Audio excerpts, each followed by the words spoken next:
નમસ્કાર મિત્રો. પહેલીવાર ખાનગી ક્ષેત્ર કર્મચારીઓ માટે પ્રધાનમંત્રી મોદીની 2025 યોજના હેઠળ કેટલી પ્રોત્સાહન રકમ આપવામાં આવશે? તો ₹15,000 આપવામાં આવશે. યોજનાનું નામ છે પ્રધાનમંત્રી વિકસિત ભારત રોજગાર યોજના, જે 1 ઓગસ્ટ 2025થી શરૂ થશે અને 31 જુલાઈ 2027 સુધી 2 વર્ષના સમયગાળા માટે ચાલશે. 2027-28 શૈક્ષણિક સત્રથી ભારતની પ્રથમ હિન્દી માધ્યમ MBBS કોલેજનું આયોજન કયું શહેર કરશે? મધ્યપ્રદેશનું જબલપુર કરશે. આસામમાં સૌપ્રથમ ઘાસના મેદાનમાં પક્ષી ગણતરી ક્યાં હાથ ધરવામાં આવી હતી? તો કાઝીરંગા રાષ્ટ્રીય ઉદ્યાનમાં હાથ ધરવામાં આવી હતી. આંતરરાષ્ટ્રીય અવકાશ મથક ISSમાં અવકાશયાત્રીઓને મદદ કરતા AI સંચાલિત રોબોટનું નામ શું છે? તો સિમોન નામ છે. જાહેર ખાનગી ભાગીદારી પબ્લિક પ્રાઇવેટ પાર્ટનરશિપ મોડેલ હેઠળ ભારતનું પ્રથમ એરપોર્ટ કઈ સંસ્થાએ વિકસાવ્યું છે? તો કોચીન ઇન્ટરનેશનલ એરપોર્ટ લિમિટેડ. કયા દેશમાં તેના કામચાટકા દ્વીપકલ્પ પર 8.7 તીવ્રતાનો ભૂકંપ આવ્યો છે, જેના કારણે પેસિફિક મહાસાગરમાં સુનામીની ચેતવણી આપવામાં આવી છે? તો રશિયાની અંદર આવેલ છે. ભારતીય કોસ્ટગાર્ડનું ફાસ્ટ પેટ્રોલ વેસલ અટલ કયા ભારતીય રાજ્યમાં શરૂ કરવામાં આવ્યું છે? તો ગોવા, જે ગોવા શિપયાર્ડ લિમિટેડ દ્વારા તૈયાર કરવામાં આવ્યું છે. 2025 અને 26 માટે ભારત માટે IMF દ્વારા સુધારેલો GDPનો વૃદ્ધિ દર કેટલો છે? તો 6.4%. ભારતીય સેનાનો કવાયત દિવ્ય દ્રષ્ટિ કયા રાજ્યમાં યોજવામાં આવ્યો હતો? તો સિક્કિમ રાજ્યમાં યોજવામાં આવ્યો હતો. આંતરરાષ્ટ્રીય વાઘ દિવસ દર વર્ષે કઈ તારીખે ઉજવવામાં આવે છે? તો 29 જુલાઈના રોજ ઉજવવામાં આવે છે. નવા શરૂ કરાયેલા જ્ઞાન ભારતમ મિશનનો મુખ્ય ઉદ્દેશ શું છે? તો પ્રાચીન હસ્તપ્રતોનું ડિજિટાઇઝેશન કરવાનો મુખ્ય ઉદ્દેશ છે. કયા ભારતીય રાજ્યએ રાજ્ય સ્વચ્છતા કાર્યકર આયોગની રચનાની જાહેરાત કરી છે? તો બિહાર રાજ્યે જાહેરાત કરી છે.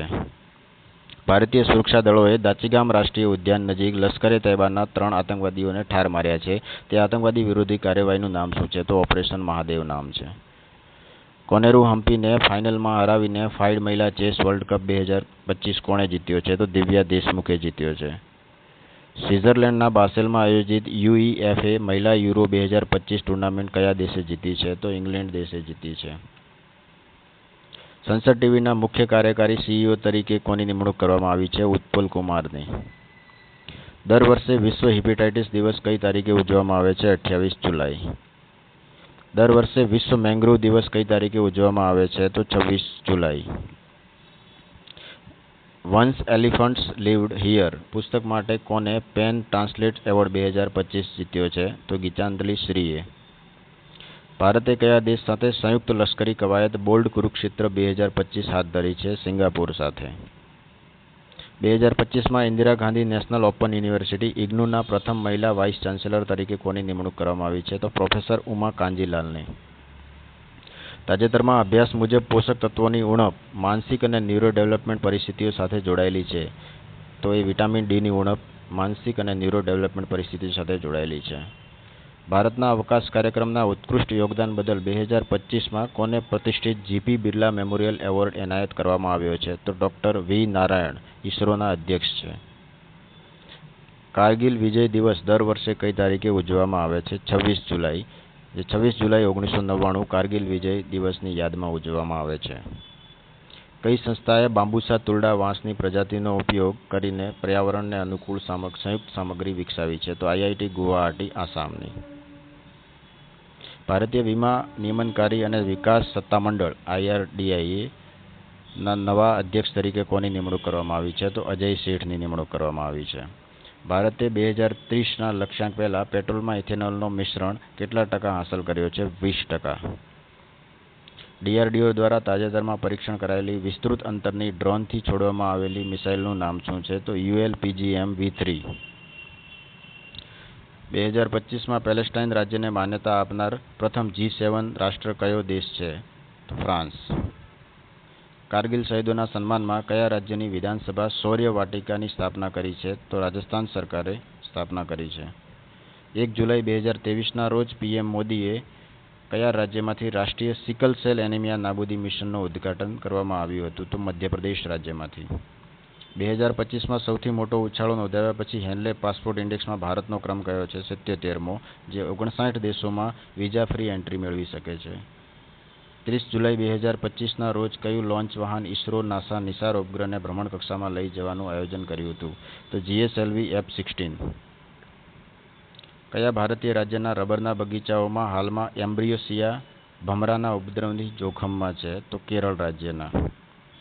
ભારતીય સેનાએ કયા દેશ પાસેથી અપાચે AH-64E એટેક હેલિકોપ્ટરની પહેલી બેન્ચ મેળવી છે? તો સંયુક્ત રાજ્ય અમેરિકા જોડેથી.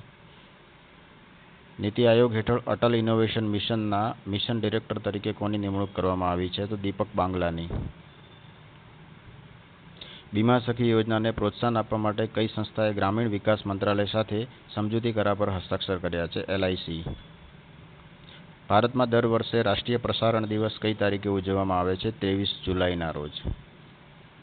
કયા દેશે બીજી વખત યુનેસ્કોમાંથી ખસી ગયો છે? તો સંયુક્ત રાજ્ય અમેરિકા. પ્રથમ વખત 2017માં ખસી ગયો હતો. ભારતના કયા રાજ્યમાં ખનિજ વારસાને પ્રોત્સાહન આપવા માટે દેશનો પ્રથમ ખાણકામ પ્રવાસન પ્રોજેક્ટ શરૂ કરવામાં આવી રહ્યો છે? તો ઝારખંડ રાજ્યમાં. કયા કેન્દ્રશાસિત પ્રદેશે 2025માં અનઅધિકૃત બાંધકામો માટે વન ટાઈમ રેગ્યુલેશન યોજના શરૂ કરી છે? તો કેન્દ્રશાસિત પ્રદેશ પુડુચેરી. કયું રાજ્ય અન્નામલાઈ વાઘ અભયારણ્યમાં હોર્નબિલ સંરક્ષણ કેન્દ્ર સ્થાપિત કરી રહ્યું છે? તો તમિલનાડુ રાજ્ય. ફાઇડ દ્વારા કયા દેશને 2025 ચેસ વર્લ્ડ કપના યજમાન તરીકે પુષ્ટિ આપવામાં આવી છે? તો ભારતને. 2027, 2029, 2031માં આગામી 3 વર્લ્ડ ટેસ્ટ ચેમ્પિયનશિપ WTC ફાઇનલનું આયોજન કયો દેશ કરશે? ઇંગ્લેન્ડ. ભારતમાં વિકસાવવામાં આવી રહેલી બહુતબક્કાની મેલેરિયા રસીનું નામ શું છે? તો એડફાલ્સીવેક્સ. 66મો આંતરરાષ્ટ્રીય ગણિત ઓલિમ્પિયાડ IMO 2025 ક્યાં યોજાયો હતો? ઓસ્ટ્રેલિયા ખાતે.